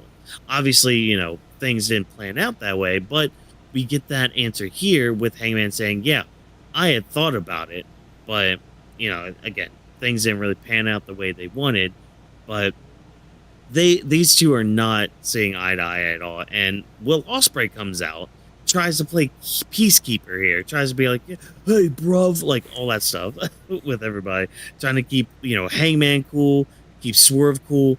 And it looks like the story going into this, it's very, what they're trying to do is they're trying to do the WrestleMania 40 thing, where, remember when Seth was so desperate to help Cody topple Roman and all that? Yes. Yeah, so I think that's the story they're trying to get across here. However, because of how messy the Death Riders thing has been, it's not really hitting like it should. And which kind of sucks. I've seen on the timeline that a lot of people, the fans, are not really behind them of the Death Riders. People are mixing them and not really excited to see them week to week. It's been kind of flop on their storyline. So I've seen it on the timeline. Yeah, it kind of has been a flop, but I mean, again, the matches have been really good regardless. But yeah, so that's basically what we're working with here, because like Swerve and Hangman don't want anything to do with each other. They don't want to help each other at all. You know, even though Hangman had that slight moment to help Swerve, he still wasn't able to. So that's what we're working with the next few weeks, seeing if, okay, will Swerve and Hangman kind of work together to topple the Death Riders? Can Will Ospreay kind of mold them together, or like secure them together to pull all this off? I don't know. We'll have to see how the weeks play out. Now, I talked a lot in that segment, and don't worry, everybody. Most of these other segments and matches are not going to be talked about too long.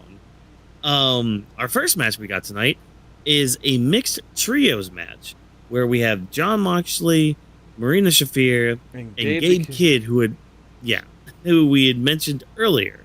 They ended up defeating Willow Nightingale, Speedball Mike Bailey and Mark Briscoe.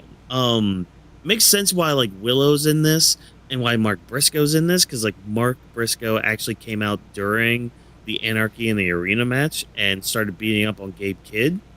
But I mean, the match itself was fine. Like it was pretty good, especially like Gabe Kidd's side of it, because like you see just his intensity, and it was a good way to kind of like get the AEW casual audience, I guess. I'll say, I don't know. A lot of them are sickos, but I digress.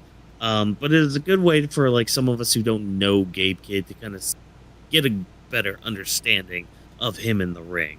Yeah, I mean, it was a fine match, fine starter, opener, and all that. Ends with Moxley choking out Mark Briscoe, so good. Death Riders are continuing to win.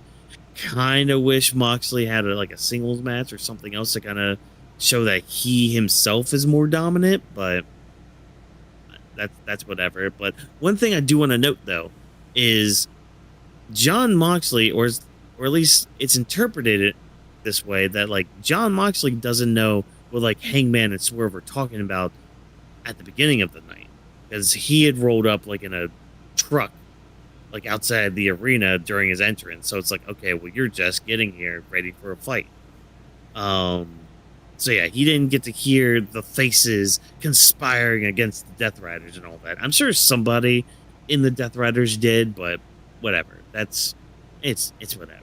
It's whatever. But hopefully you continue to like tag team matches, because we have a no DQ match between Megan Bayne and Penelope Ford taking on Harley Cameron and Anna Jay. Well, first of all, Megan Bayne and Penelope Ford won, as they should, because Megan Bayne is a beast. This match was kind of sloppy, though. The women had a very hard time kind of maneuvering around the ring after they put in a lot of chairs into the ring. So there were some issues there. Poor Anna Jay and Harley Cameron both had their noses destroyed in this match. I saw one of those chair shots. I was like, God damn. Mm-hmm. Oh yeah, well, like Harley Cameron like ate face first into the steel steps. Oof. Like it was kind of brutal, but yeah, Megan Bayne and Penelope Ford win. What sucks though is the finish, because they tried to go for a Doomsday device, and I don't know if you saw this clip going around either.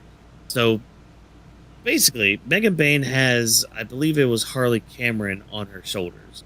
So Penelope Ford goes on the top rope, does the flying clothesline part of the Doomsday device, and the team picks up the win. The downside to it, though, and you can see this on the replay and probably on the live stream too with it, Penelope Ford missed it. Like, she completely missed the mark, and you can tell.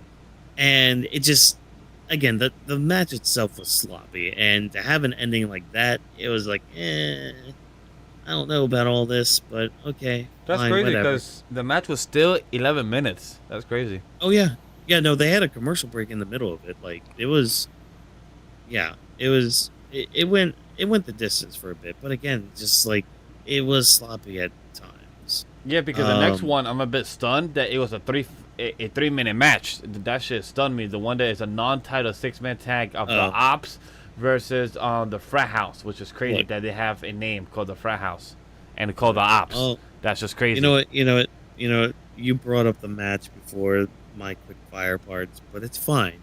It's fine, because this is the one I wanted to talk about. This team called the Frat House. I had no idea who they were, and I actually, when I had to like go back to be like, okay, wait, did they announce where they were from? Like, if they were from a different company? They're from Ring of Honor. It's like, okay, cool, whatever. These guys, I hope this group doesn't last too long, because they have a very low ceiling when it comes to being a team and the gimmick that they have, because they're basically just heels. They're super heels to get cheap heat, because they come out there, they're like, yeah, we were recruiting pledges, blah blah blah, and Texas, we thought you guys were tough, but there's just a bunch of skinny dudes and fat and ugly women. And I'm like, okay, old school heel tactics. Yeah, old school heel. Great. Definitely sounds flat once you get to it. Yeah, Samoa Joe, please choke them out. Okay, thank you. 3 minutes are up. Thank you for doing that. That's basically that match. But it's just like you bring up this team known as the Frat House, and I'm just like, what? Who are these people? Who are they? Get them off my screen right now. And even Joe's just kind of looking at him like, what? What is he talking? No, I'm gonna choke you out. I'm gonna murderize you. You're done. Get out of here. Get out of my ring, and all that. But a couple of quick fire segments too with this. There was a little video from after Double or Nothing with MJF, MVP, and the rest of the Hurt Syndicate, basically saying they're coming for more gold. MJF wants that world title again. He's gonna use the Hurt Syndicate to get what he wants, and hopefully he does get what he wants eventually. Here's another bad segment, which I feel bad because it was a debut. So Jamie Hayter comes out to talk to Renee Paquette about her loss to Mercedes at Double or Nothing. And she doesn't get much out before the lights turn off. They turn back on to stare at the big Titantron at the entrance. And then we cut back to the ring. Jamie Hayter's already down, and Tekla from frickin' Stardom is here. So, she's signed with AEW. Great, awesome, fan-freaking-tastic. I'm not too familiar with Stardom. Again, I know, research, blah, blah, blah, whatever. I have limited time with anything. But, yeah, this was just a messy debut. Mainly because of that one production botch, which, hey, production meetings, they are a thing. They can help. No matter how big you are, no matter how small you are as a company, production meetings are important. We even have them in this company. Exactly. So, yeah. Kind of a shit debut, but I mean, and it sucks for Jamie Hayter because, like, this just kind of means she's going to be the stepping ground for Tekla coming into the company, and Jamie Hayter may be going down the pecking order yet again, which sucks, but whatever, I guess. Ricochet has a promo, or like a short little video vignette. He's looking to become king of the wrestlers, so he's looking for a crew and all that. And if you don't understand that reference, well, hey, One Piece, go read or watch it. Mainly read it. He's Blackbeard. Yeah, exactly. He's basically looking for a crew because he's noticing, hey, all these people that are successful in AEW, they have a lot of people behind them, or at least some people. There's at least a posse there. So he's going to be recruiting people, getting a crew together and all that. Cool, neat. Let's see who he recruits. TNT title is on the line as Adam Cole, baby, takes on Kyle Fletcher. And, I mean, they were having a good match. There was a moment that was kind of scary where Kyle Fletcher was trying to powerbomb Adam Cole onto the hardest part of the ring. And Adam Cole just, like, his head kind of bounced off the side. Oh, yeah, I saw that. And I'm like, I saw a comment saying that people just want to get injured in AEW. How they just, how's that safe? And I'm like, yeah, I got to agree on that one. I'm like, that one looks like it was painful, and I will be pissed off after. Like, I'll be like, motherfucker, and just start fighting seriously. Yeah, exactly.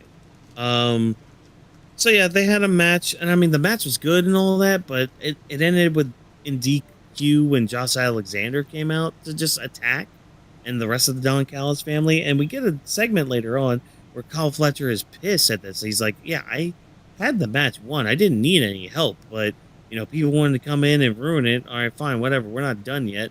And there's a bit of a pull apart brawl between him and Adam Cole. That ends that. Okay, cool, neat. And it just transitions then to basically a number one contenders match for the international title. Because next week, I can't wait for next week. Because first, there's going to be a 4-hour Dynamite next week. God damn. Yeah. So again, long shows and all that, whatever. But I think it's just because of a special thing they're doing. They're holding like their Fighter Fest or whatever. So cool, awesome, neat. But there's going to be a 4-way match for Kenny Omega's international title. So they're going to have like a set of 3 matches to set the table for this one. And our first match was tonight, or last night, mind you, with Brody King taking on Josh Alexander, which was a very, very strong match with the two. I mean, big guys too. Josh Alexander did end up getting like busted open during the match, but ends with Brody King winning, which I was surprised at. I thought Josh Alexander was gonna win it, but Brody King's gonna be put in this fatal 4-way. So really looking forward to the match next week. Looking forward to see who's gonna be added into it. I do believe like they have some CMLL guys, I think, going into it. I think Claudio has a match on Collision. Like, they're doing the other 2 matches on Collision, so I'll just look them up when Collision airs and all that. But that was the last match of the night.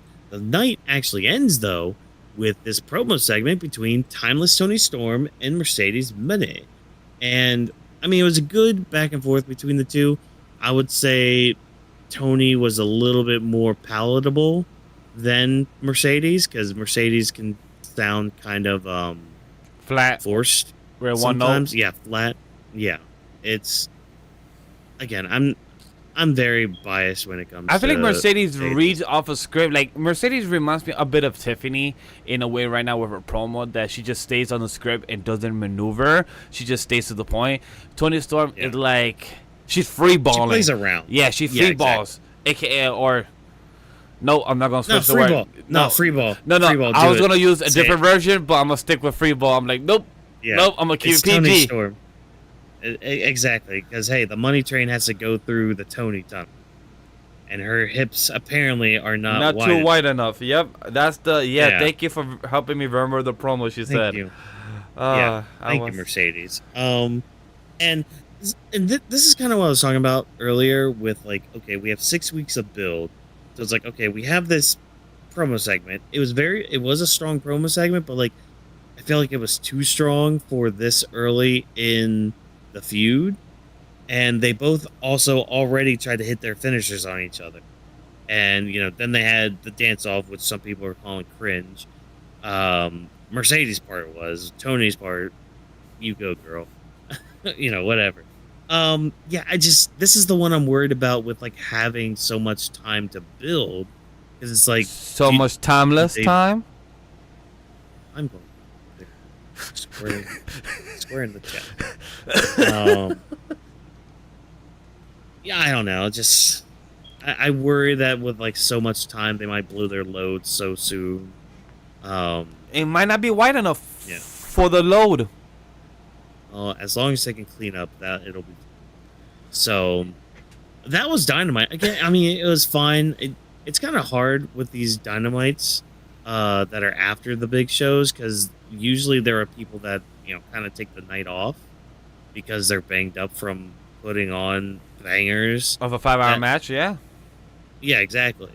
So which is probably why like Swerve, Ospreay, and Hangman didn't have like anything physical that night. So Hey, but that was Dynamite. they're recovering. They do what they gotta do. But you know what else we gotta do? We gotta end our show because we're about to do our wrap for the NXT coverage. And I'm a quick rapid fire for you guys for Battleground, real quick. I got right here a cage match with me, so I'm gonna give you quick highlights about it. The NXT Women's North American Title match between Sol Ruka and Kalani Jordan. Great match. Sol Ruka continues to do the Soul Snatcher. She continued to be amazing in the corner circography. She's a stellar champion. She is a double champ. If anybody hasn't forgotten by any chance, she is the North American and the Speed champion on the main event or online on social media X. The 6-man tag of Hank and Tank and Josh Briggs versus the Cole Links. I feel bad for the Cole Links because I feel like they're not getting as hype or build, but I guess that's the goal for them to slowly get into the progressive. The match of Shannon Lorenzo defeats Tony D'Angelo. This makes sense because like you have your underdog or your henchman tries to beat you and try to become their own leader, try to become their own person. So that was bound to happen. When it comes to the match of Stephanie McMahon versus Jordynne Grace, very brutal match. That's one thing I will say. You have any comments about this match of Stephanie versus Jordynne Grace? I didn't get a chance to watch it. So. I saw only like out of the 60-minute match, I saw the highlights and I saw the first full 5 minutes. Overall, from what I saw, great match, very brutal, very physical. But if you know Jordynne Grace, that's how she is as a competitor. A lot of people used to not say give complaints, but give little comments of how like she seems aggressive or she's I forgot the other word that people comment about her, but I feel like the match, like that's their style of wrestling and fighting, and it works very well for them. Obafemi versus Miles Bourne, a banger match. Happy for Miles Bourne. Like, this was a beautiful opportunity. Obafemi, I don't know if you saw the fucking comment of him over the weekend of how it was Obafemi and Stephanie Vaquer on a interview, and Obafemi was saying, yeah, I'm gonna be Stephanie's boyfriend, this whole weekend, and I'm gonna smash him and everything. And I'm like, I guess, yeah, just put the information. Sure. Yeah, just put the information out there, confirm it for everyone. Stephanie Vaquer, I give props to her because the girl barely reacted. Like, you could tell, girl went like from this to like, fuck, and just look back and just like, why I gotta throw my man under the, like, what the fuck? Like, I felt like girl was ready to defend her man, but she held her back.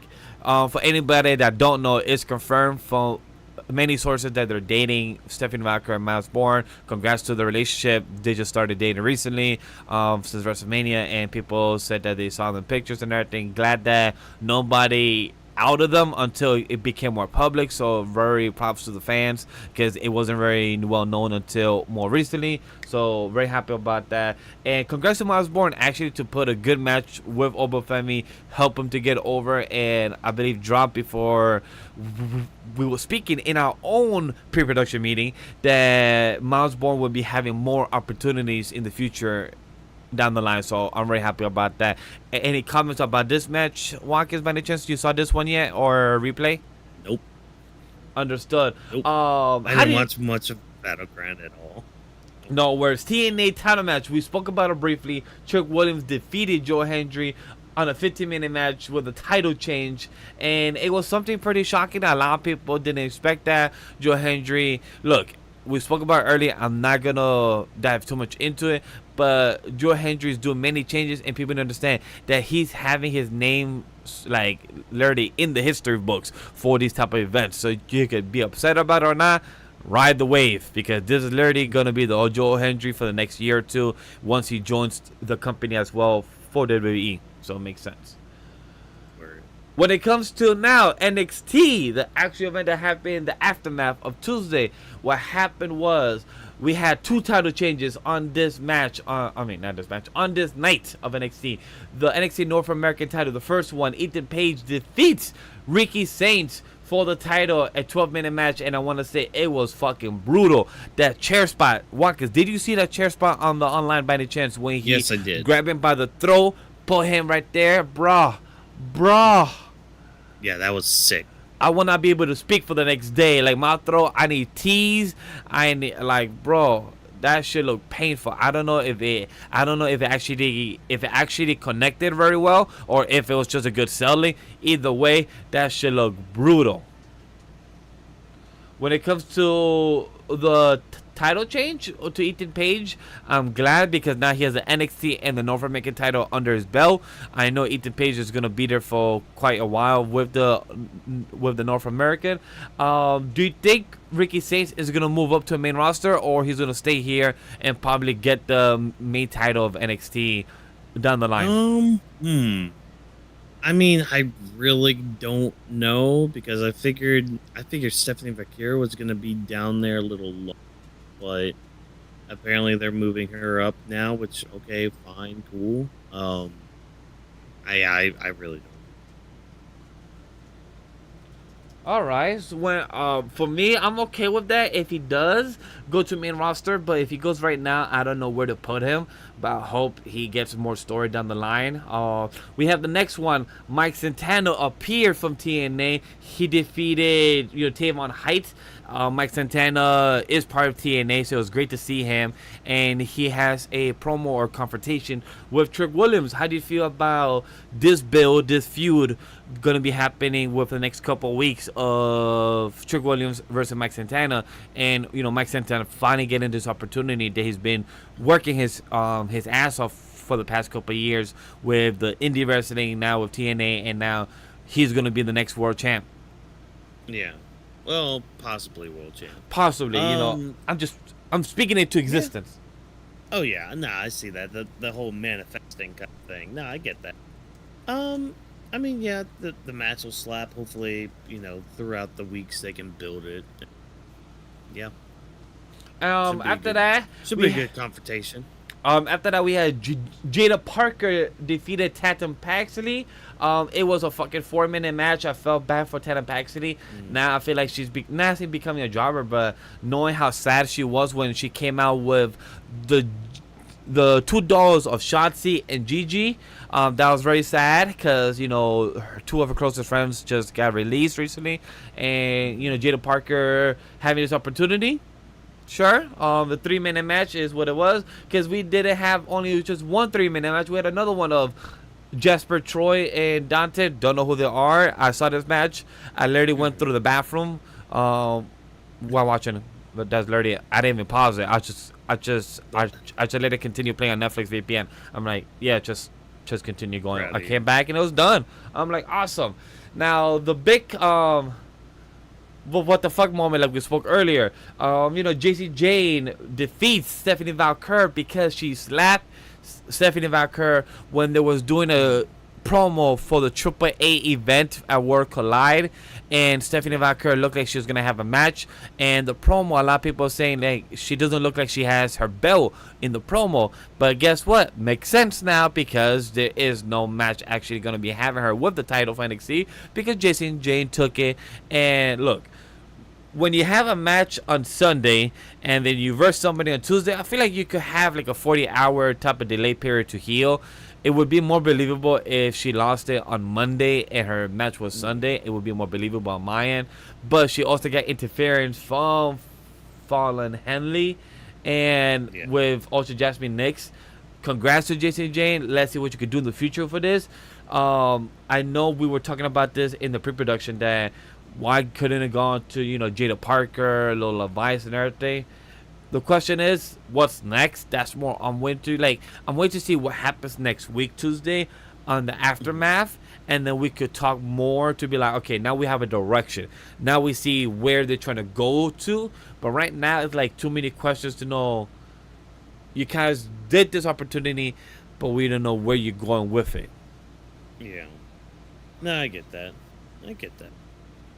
Other than that, coming to drop notes, I'm gonna just say, like, with Jason Jane beats Stephanie Vaquer for the main title. The story of this is from Sunday, and a lot of people thought Lola Vice was also gonna get the title next, because Lola Vice was being friends with Stephanie Vaquer and speaking Spanish, trying to befriend your enemy, try to get them closer so you can betray them. And that's what is usually done in pro wrestling. And a lot of people thought that was the chance for Lola Vice to get her title, because she has had many opportunities against other big superstars over the past year to get these title opportunities, against Roxanne, against Shayna Baszler, trying to get these build-ups.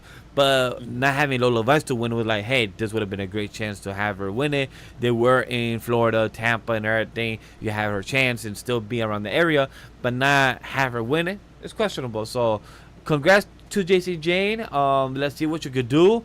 If you fumble the bag, then there's going to be more questions that hey, they might release you, or maybe you could go for the NXT North American, or let's see what's next, because at the end of the day, you've been here for a couple of years. Now, this is your time to shine. Take your minute, as they say, and show us that you got it. And prove it to us, the fans, and to your workers and your boss. Yeah. Okay, great. Yeah, it sounds like NXT was okay as well to this week, and again, Dynamite was okay as well. And yeah, it seems like the wrestling world is just okay right now. Hopefully, you guys are okay right now there, whether you're watching this live or catching the VOD the next morning, whatever happens. Hopefully, you guys are okay to. Vash, any parting words before I hit this outro? Because we've reached the end of our show. No, I do not have no party words for the outro other than like appreciate for everyone watching the show. I appreciate for hearing our pros and cons about the news of this week when it comes to our conversation. And as always, guys, if you have any questions for us to do coverage for, if you guys have any Q&A, always write them on our videos and we will bring them back for the next week. Comment, we'll talk about it. Or if you're on stream and you ask us a question, we have a literally in our document, we have a number 4 segment called viewer/audience Q&A / final thoughts. Let's see what you guys got, and we always have that prepared just in case you guys have any questions for us in the future. But at the moment, no, we don't have any more last comments other than can't wait to see what SmackDown holds. Can't wait to see how USA continues to like having 3-hour shows and where we go, because next week will be the first World Collide. How we will discuss that, review that, or just have a conversation about it overall in the next couple weeks. Yeah. Sounds good. And just remember, we're not sponsored by Ray-Ban. Check not. But yeah. All right. Well, thank you, Vash, for giving some final thoughts on everything going forward. Yeah, as he said, we appreciate you guys for tuning in and taking time out of your day to not only the Weebs of the Ring, but with our show known as Grappling with the Week. Before we head out, as always, be sure to follow us on all of our social media platforms. In the yellow space on the screen, you can see all of our @ for our social medias. Got @ Studio, @ Legendary Vash, @ Box, Watkins MW, and of course Weebs of the Ring. That's all of our social media handles. They don't really change unless they do. And normally on the main one, like Twitter and all that, you could see exactly where you can find all the other ones. But of course, there's also the hashtag known as Weebs of the Ring. You could chat with us before, during, or after these shows and give us some ton of feedback, because hey, feedback's always appreciated. We're nothing without you guys tuning in, and we want to continue to make these shows even greater than they.